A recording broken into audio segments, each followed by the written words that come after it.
Wala na po yung park. Wala na yung park. Yung park, pinangkin na ng barangay. Yeah. So baka kami nakikiusap, yung park ibabalik na natin sa tao. Tapos hanap na siguro tayo ng disposal area kung saan. Sige po, wala problema. Kasi plaza eh. Oo. Napag-usapan kanina ito po. Yan. Ano po? Hinahanap na namin yung ibang park. Nawawala yung ibang park. Nagulat na lang kami. May mga kagaya nito, may mga establishment na nakatili. Sa lahat ng viewers yan ng Manager TV, please subscribe and click the notification button. God first. Ito ito. Plaza ba to? Barangay.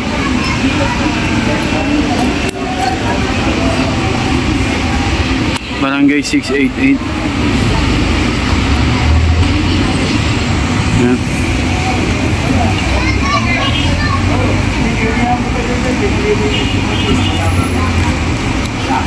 Nililinis na rin po ito. Sir, Road Plaza ba to, sir? Plaza rin po ito. Plaza rin pala to. Oh, yun na ng barangay. Luis ang gumawa dito? Hindi yung gumawa dito, private contractor din.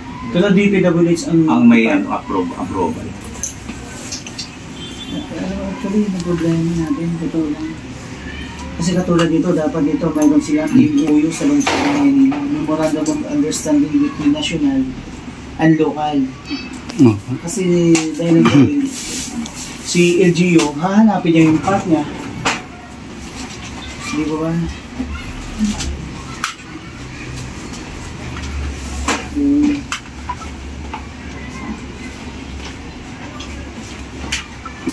Kasi nung order ko sa akin, di ko alam kayo. Ang tagal nila bumaba eh. Papeles na. Ano ba yung mga parang mga scrap na nandun sa exhibit? Na mga naiwan na rin yung dating nakaano. Ba't din yung papahapon?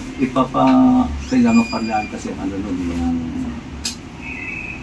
disposal galing sa BOA. Pasuyo na lang kami, Che, kasi ISO sa Che. Sige po, para. Tapos, Che, baka po pwedeng yung mga sasakyan sa kasi wag na natin gamitin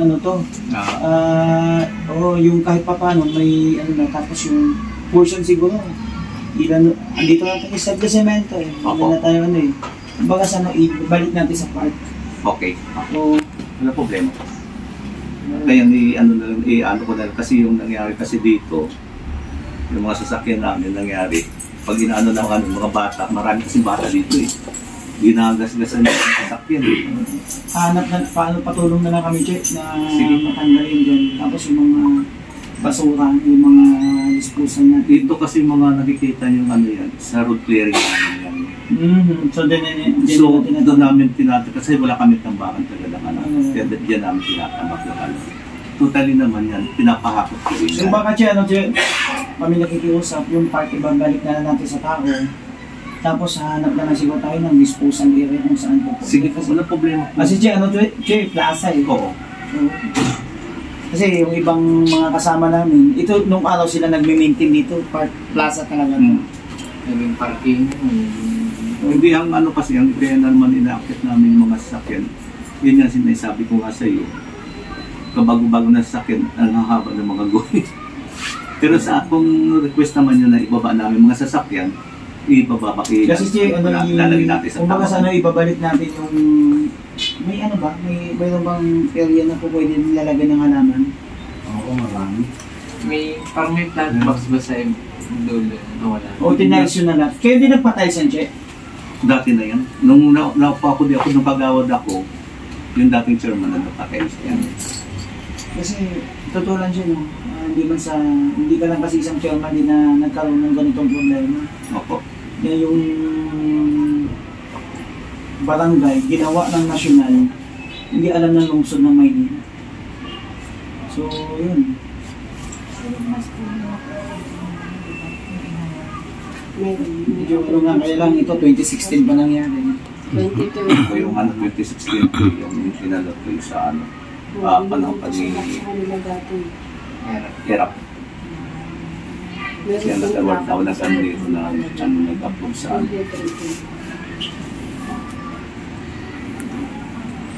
Sige, ano na lang, Jeff. Patulong na lang kami, Jeff. Wala po balik problema. natin yung siglat. So, paano para natin yun? kami dyan purpose namin para mabuhay natin yung mga parts. Sige. Kahit pa paano yung mga negosyante, mabalik naman ang kumpiyansa nila na malinis. Kaya-ayatin. Ano natin dyan? Gagawin natin. Oh. Pero yung mga tent ko dyan, siyempre, tatanggalin pa yung mga tent. Yes, Jeff. Ang problem, natin yan. Napag-usapan naman yan. So kasama ba chain daycare center sa pagtayo o bago lang? Dito? Bago lang yan eh. May rin yan, may pagtayo. Ang totally yan, yung na yun, daycare na yan, dati dito yan. Inilipat ko lang yan dahil ngayon may lagi nababasa ng salamin dito sa harapan. May mga nadisgrasya. May ba, MOU sa city? Wala. So kayo na nagtayo? Ako, dati na yung kasi, yung itiritong container, is dati na yan. Tinanong ko lang kasi naman mabasura, sayang. Pinortis kasi lang dati para may nila. Eh sabi ko sayang naman kung tatambakan ng basura. Instead naman na madisgrasya yung mga bata, inilipat ko muna. Pag-usapan natin. Sa dalawang part. Kaya dito na ulit kasi ayusin din namin. Hindi marami din kasi. Hindi ka lang, Jay. No. So, yun. So, ano na lang natin yung nilalagay na lagi sa ayos yung natin. Pati yung mga scrap niya. Yung scrap kasi, nasa inventory yan.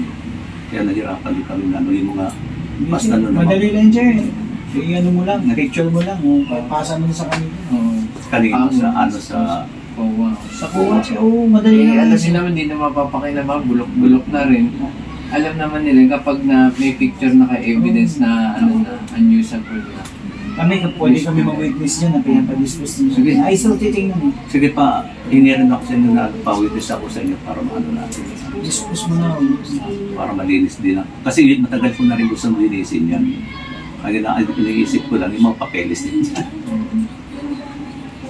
Sige, Chen, hindi naman Sige. kita ka. Salamat. Okay po, thank you. Salamat. Ano si Sir?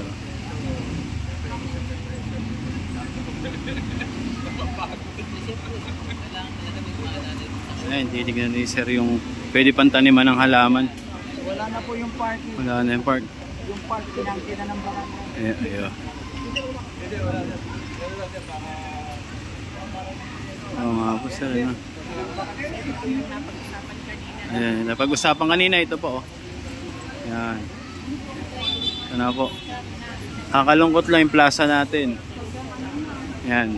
Kausap naman po ni Director yung chairman na pinakiusapan na dispose na po itong mga to. Ayan. Disposal na. Ayan. For disposal na nga po. Ayan. So yun pa oh. Ito pwede pang mataniman ng halaman. No? Parang kulungan yata yan. Ano yan, Ma'am Shi? Mga plastic? Oo. Tapos ito yan. Yan mismo mga dapat nalagyan ng baka para sa park. Oo, ng Yan mga ang halaman itinabi. talaga. Oo. Diba? So yan Tama, po yung tama. itinabi. Yan dapat. Ayan, sinecheck ni Sir yung ano. Pwedeng taniman ng halaman.